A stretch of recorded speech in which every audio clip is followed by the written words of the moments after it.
وعلیکم السلام ورحمۃ اللہ وبرکاتہ، اللہ رب العالمین خیر و عافیت میں رکھے۔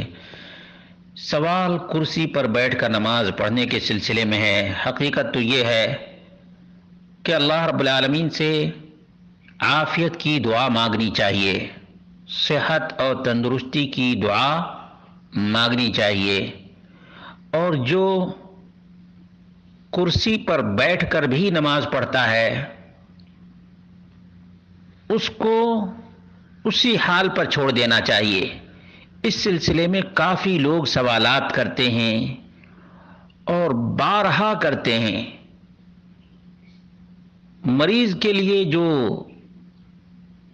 آسانی ہے، جو سہولت ہے، وہ صحت مند کے لیے نہیں ہے۔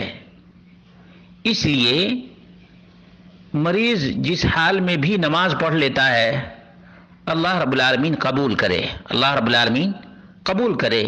اس سلسلے میں چیمی گوئیاں نہ کریں، اس لیے کہ بیمار کی کیفیت بیمار ہی جانتا ہے۔ دوسرا آدمی جو صحت مند ہے وہ کیا سمجھے گا؟